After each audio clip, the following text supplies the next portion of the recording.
भीषण अपघात आणि मानेच्या हाडाचा चक्काचूर. भयंकर अपघातातून जेव्हा अशोक मामा वाचले. अभिनेते अशोक मामांचा 80च्या दशकात भीषण अपघात झाला होता. इच्छाशक्तीच्या जोरावर अशोक मामा या अपघातातून कसे सावरले जाणून घेऊया.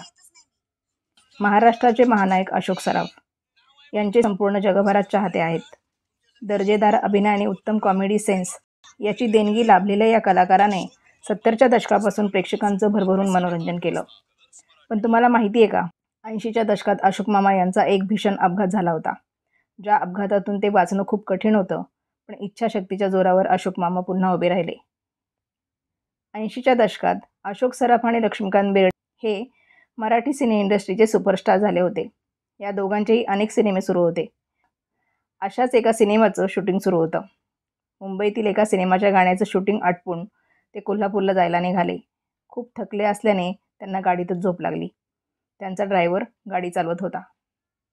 त्याचवेळी गाडी सकाळी 8 वाजता खेड शिवापूर जवळ आली. त्यांच्या गाडीच्या समोरून एक एसटी जात होती आणि त्या एसटीच्या पुढे अजून एक एसटी होती. अशोक मामा यांच्या ड्रायव्हरला वाटलं की एकच एसटी आहे, म्हणून तो गाडी ओव्हरटेक करायला गेला आणि त्या गाडीचा भीषण अपघात झाला. हा अपघात इतका भयंकर होता की अशोक मामा यांचा ड्रायव्हर जागीच ठार झाला. पण केवळ दैव बलवत्तर म्हणून अशोक मामा यांचा जीव वाचला. पण ते गंभीर जखमी झाले होते. त्यांची शुद्ध हरपली होती. तिथे उपस्थित असलेल्या एका दिग्दर्शकामुळे त्यांच्यावर वेळेत उपचार झाले. पण त्यांच्या मानेच्या हाडाचा चक्काचूर झाला होता. 2 दिवस ते कोणाला ओळखतही नव्हते. त्यांनी सचिन पिळगावकर यांना माझं यापुढे काय होईल सांगता येत नाही असं म्हटलं. तेव्हा सचिन यांनी तुला काही होणार नाही म्हणत धीर दिला होता. त्यानंतर एक मोठं ऑपरेशन पार पडलं. पण त्या ऑपरेशननंतर अशोक सराफ स्वतःच्या पायावर उठून उभे राहतील की नाही याची शाश्वती कुणालाही नव्हती. पण केवळ इच्छाशक्तीच्या जोरावर ते अपघातातून पूर्ण बरे झाले आणि त्यांनी पुन्हा जोमाने काम करण्यास सुरुवात केली. त्यानंतर त्यांनी गंमत जम्मत अशी ही बनवाबनवी या सिनेमात काम केलं. अशी ही बनवाबनवी या सिनेमाने इतिहास रचला. या घटनेचा उल्लेख हाच माझा मार्ग एकला आणि बहुरूपी या 2 आत्मचरित्रांमध्ये करण्यात आला आहे.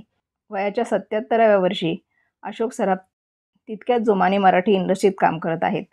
लवकरच त्यांची अशोक मामा ही नवी मालिका कलर्स मराठीवरून प्रेक्षकांच्या भेटीला येत आहे. अशोक सराफ यांचा जन्म 4 जून 1947 रोजी मुंबई येथे झालेला आहे. ज्येष्ठ अभिनेते अशोक कुमार यांच्या नावावरून त्यांचं नाव अशोक ठेवण्यात आलं. अशोक सराफ हे 1969 पासून चित्रपट आणि दूरचित्रवाणी क्षेत्रात कार्यरत आहेत.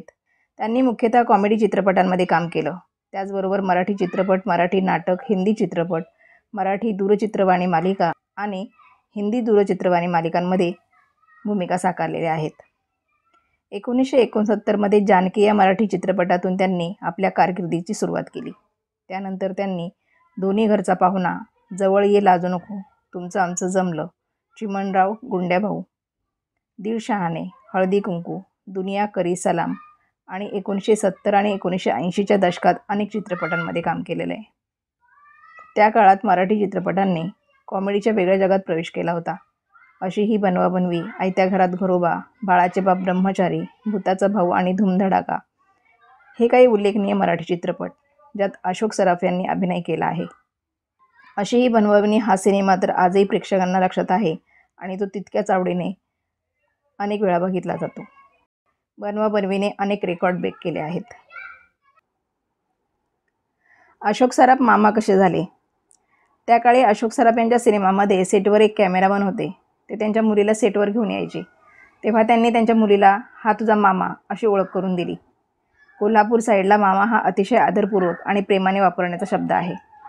तिकडचे लोक जवळच्या व्यक्तीला मामा अशी हाक मारतात आणि तेव्हापासून लोक अशोक सराफ यांना मामा म्हणायला लागले. कारण तेव्हा शूटिंग कोल्हापूरला आणि आसपासच्या भागात व्हायचं. त्यामुळे अशोक सराफ हे जास्ती काळासाठी कोल्हापुरातच असायचे. अशोक सराफ यांनी निवेदिता सराफ यांच्याशी लग्न केलं. अशोक आणि निवेदिता यांच्यात 18 वर्षाचा फरक आहे. सिनेमाच्या सेटवर त्यांची ओळख झाली आणि ते एकमेकांना आवडू लागले. नंतर त्या दोघांनी लग्न करण्याचा निर्णय घेतला. या दोघांच्या लग्नाचा किस्सा असा आहे की अशोक सराफ आणि निवेदिता जोशी हे दोघेही तेव्हाचे सुप्रसिद्ध कलाकार. ते मुंबईत लग्न करतील असं वाटत होतं, पण त्यांनी मुंबईत लग्न न करता गोव्यात लग्न केलं. मंगेशी देवी ही अशोक सराफ यांची कुलदेवी असल्यामुळे दोघांनी गोव्यात लग्न मंगेशीच्या देवळात केलं होतं.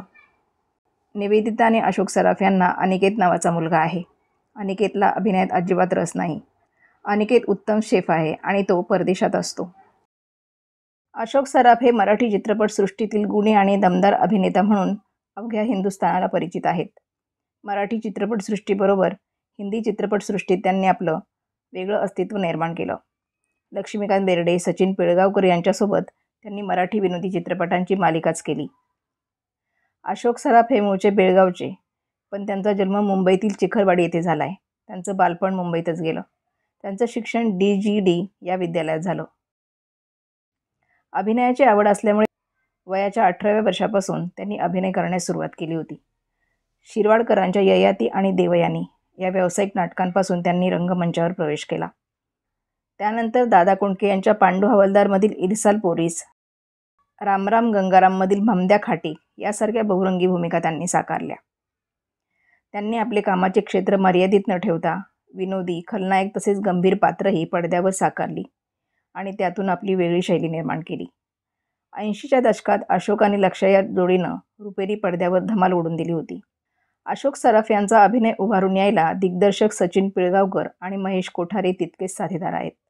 अशोक सराफ यांचे काही उल्लेखनीय चित्रपट म्हणजे नवरी मे नवऱ्याला, आत्मविश्वास, गंमत जम्मत, आयत्या घरात घरोबा, एक उनाट दिवस, शुभमंगल, सावधान, आई नंबर 1. आजही लोकांच्या मनात हे चित्रपट घर करून आहेत. पत्नी अभिनेत्री निवेदिता जोशी सराफबरोबर त्यांनी स्वतःची निर्मिती संस्था चालू केलेली आहे. त्याद्वारे काही मालिकांची निर्मिती त्यांनी केली. TV मालिकांमध्ये त्यांची सर्वात गाजलेली मालिका म्हणजे हम 5. अशोक सराफांनी चित्रपट संख्या कमी केलेली असली तरी प्रेक्षक अजूनही त्यांच्या नवीन चित्रपटांच्या प्रतीक्षेत असतातच. आज अशोक सराफ अनेकांच्या प्रेरणास्थानी आहेत. पण एक काळ असा होता जेव्हा अशोक सराफ बँकेत नोकरी करत होते. शिक्षण पूर्ण झाल्यानंतर नोकरी करावी अशी अशोक सराफ यांच्या वडिलांची इच्छा होती. पण अशोक यांचं स्वप्न काही वेगळंच होतं. अशोक सराफ यांनी फक्त स्वप्न पाहिलं नाही तर पूर्ण देखील केलं. सुरुवातीला वडिलांचा त्यांच्या स्वप्नपूर्तीसाठी विरोध होता. म्हणून अशोक सराफ यांनी स्टेट बँक ऑफ इंडियामध्ये नोकरी करण्यास सुरुवात केली. त्यांनी जवळपास 10 वर्षे नोकरी केली. नोकरी करत असताना देखील अभिनेता होण्याचं स्वप्न त्यांनी मागे ठेवलं नाही. नोकरी सांभाळत नाटकांमध्ये ते भाग घेत असायचे. अशोक सराफ यांचं मराठी कलाविश्वात मानाचं स्थान आहे. त्यांनी मराठीच नाही तर हिंदी कलाविश्वात देखील अनेक सिनेमांमध्ये महत्त्वपूर्ण भूमिका साकारलेल्या आहेत. बालकलाकार म्हणून आपल्या करिअरची सुरुवात करणाऱ्या अशोक मामांनी इंडस्ट्रीमध्ये 250हून अधिक सिनेमांमध्ये विविधांगी भूमिका साकारल्या. अशोक सराफ यांच्या सिनेविश्वातील कारकिर्दीबद्दल सांगायचं झालं तर 40 वर्षांच्या कारकिर्दीत अशोक सराफ यांनी अनेक उत्कृष्ट हिंदी सिनेमांमध्ये काम केलेलं आहे. करण अर्जुन, कोयला, घर घर की कहानी, मुद्दा, दिल ही तो है, बेनाम बादशाह, घरद्वार, बंधन, प्यार किया तो डरना क्या, जोडी नंबर 1 आणि सिंघम असे अनेक सुपरहिट चित्रपट त्यांच्या नावावर आहेत.